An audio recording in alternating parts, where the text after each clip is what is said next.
Hey there, this is Natalie, and we've got another brand new chapter of ReZero Arc 7.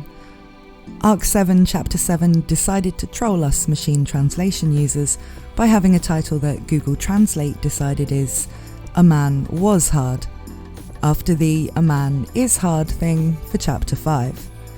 I'm going to assume that where the Chapter 5 title was supposed to translate to something more like "It's hard to be a man," this is going to be the same but in the past tense. It was hard to be a man, but I still kind of prefer "A Man Was Hard." As always, please subscribe and ring the bell if you want to be notified when my summaries for new chapters are uploaded. I also make all kinds of other ReZero content like theories, analysis and side story videos, as well as some content about other anime series. And trust me, it's hard work staying on top of all these new chapters, as well as all the anime this season. So I really appreciate the support from you guys subscribing and talking to me in the comments. But with that out of the way, let's get into what happens in ReZero Arc 7, Chapter 7, something about hardness and men.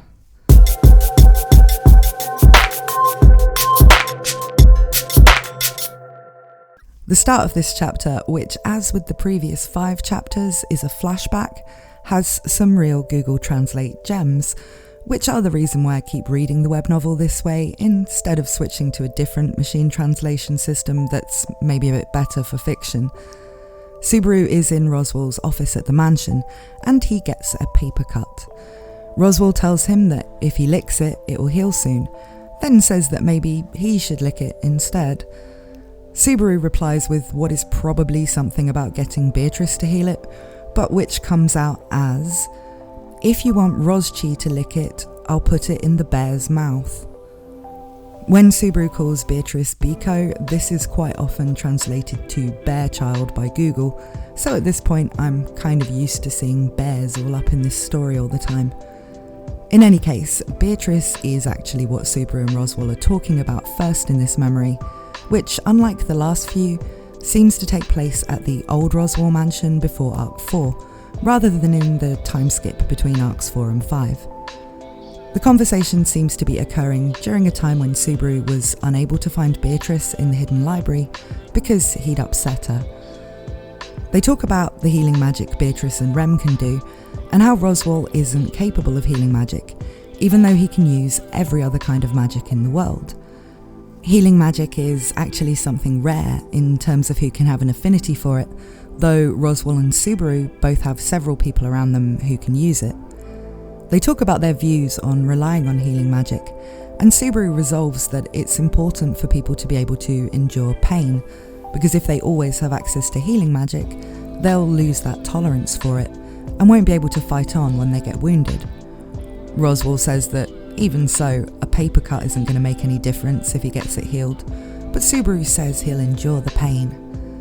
The flashback ends with him leaving the room and getting healed by Rem anyway, as soon as she notices the cut. But now we go back to Wallachia in the present, where Subaru is receiving a different kind of healing, in the form of Todd treating his broken fingers, not with magic, but with splints, bandages, and some hard-to-swallow green medicine that's apparently very valuable and used by the military.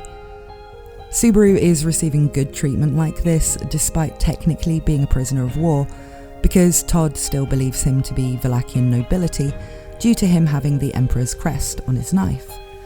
Now we get to where the conversation with Roswell becomes relevant, as Subaru mentions healing magic, and Todd says that he's never seen it.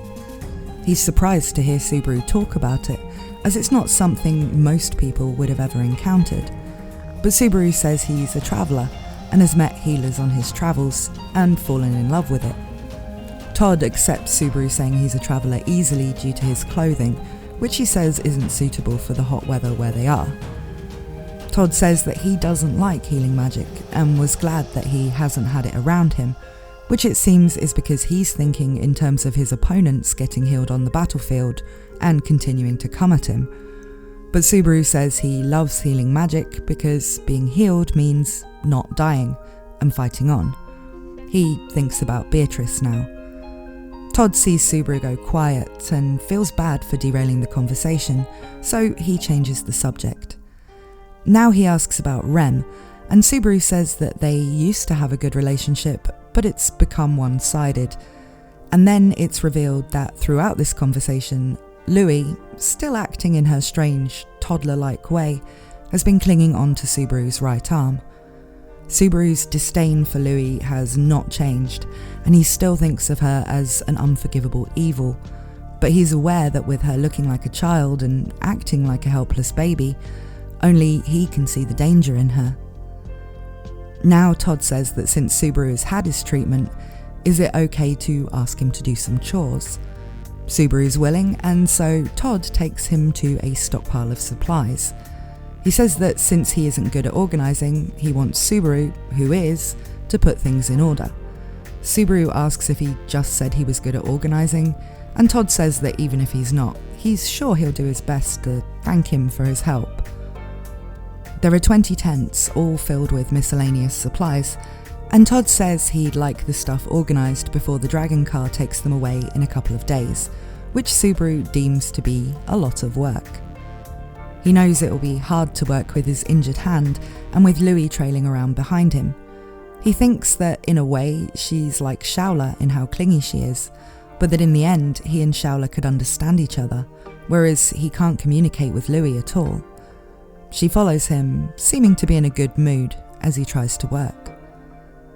After it gets dark, Subaru heads to the tent Todd has given for him and his companions to find Rem, who has been released from her cage. She doesn't like that they're in the same tent, though Subaru explains that since he told Todd they were travelling together, that was what had been arranged, and that he thinks it's considerate enough. As he sits down, she grabs his hip bone and squeezes, hurting him, but Louie makes a fuss, and so she stops. Rem pulls Louie down onto her lap and strokes her head, and Subaru watches, ready to protect Rem if Louie suddenly shows her true nature. He clicks his tongue, and Rem asks why Subaru is so ruthless when it comes to this child. He complains that she gets in the way of his work, unable to really explain why he hates her so much. He thinks that he can't do well at pretending he's fine with Louie on the surface, because psychological disgust can't be hidden. He thinks that he's glad they only have one tent, even though it's annoying, because he doesn't think Rem would be safe on her own, where she can't walk properly, and Jamal's men, who she attacked, all have it out for her. Rem has some meat on skewers that was handed out to everybody while Subaru was working, and she offers him some. She hasn't eaten herself yet because she thought it would be selfish to eat before Louie, and she feeds Louie some of the skewers, and she happily eats it. This is interesting because grilled meat is not Louie's normal food.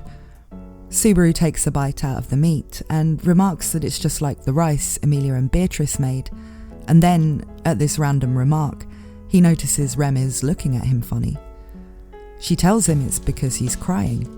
He hadn't noticed, but tears are running down his face. He doesn't know why. He's still so far away from Emilia and the others, and even though they're not in immediate danger anymore, the situation with Rem and Louie is still difficult. But he realises he's happy just to be peacefully sharing food with Rem. He says he's always wanted to spend a good time with her again. Rem says that she doesn't want to make fun of him for crying, but it's creeping her out. She basically tells him to hurry up and eat because she's tired.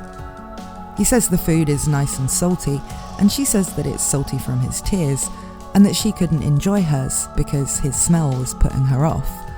And this is where Subaru decides to point out that it's unfair for her to treat him one way because of the smell, when Louie surely must have it too.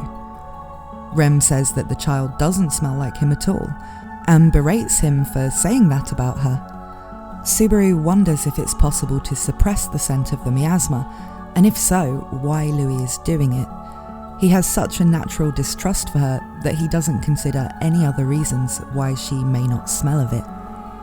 He believes Rem is telling the truth that she can't sense the witch's miasma on Louie, but when she asks for the whole story, he doesn't want to tell it. He notices that his fingers are starting to regain feeling, and that the medicine seems to be working really well as he goes to put away the bowls from dinner. That would be the end of the chapter, with Rem and Subaru probably ready to sleep about now. But there is one last part, just a few lines long, saying that out in the shadows, a man with an eye patch is watching Subaru return to his tent. We can probably assume this is Jamal. He does say a short line, but unfortunately Google Translate has translated it to "I'm floating, it's crap," and I can't really work out what a sensible line he might be saying would be from that. In any case, he's still a factor in things, it seems. So that's the end of the chapter. It's definitely the most peaceful one we've had so far, and it's good that Subaru's had a chance to rest and eat and have his wounds treated, because where everything else came immediately after the final fights of Arc 6, it was really feeling like the exhaustion was getting too much. It's also good for Subaru and Rem to have a slightly less stressful moment together, though the most interesting thing we learned is that Louis doesn't currently smell of the witch's miasma, which is something I think we'd all been wondering about since chapter 1. Subaru, in his mistrust of Louis, doesn't seem to be even entertaining any ideas like it's not actually Louis inside that body, or that she's some part of Louis without her witch factor, or anything else like that. He probably thinks the worst about her, that she's knowingly covering up her smell somehow so she can reveal her true nature and strike later, both because he hates her and because thinking that will cause him to be more vigilant and protect Rem better than thinking that Louis may have been rendered harmless or may not be Louis at all. Just like knowing the dangers of relying too much on healing magic, he probably won't allow himself to think anything in this situation that might make him get too comfortable with Louis' current state not being a threat. That's all for this chapter, but once again please subscribe and ring the bell to get the notification when I've covered chapter 8 when it's released, and if you want more Rem, since it is Rem and Ram's birthday after all, you can check out my latest ReZero theory, looking at the theory that Rem was created by Pandora right now, by clicking the link on the end card. Thank you so much for watching, and I hope to see you again very soon.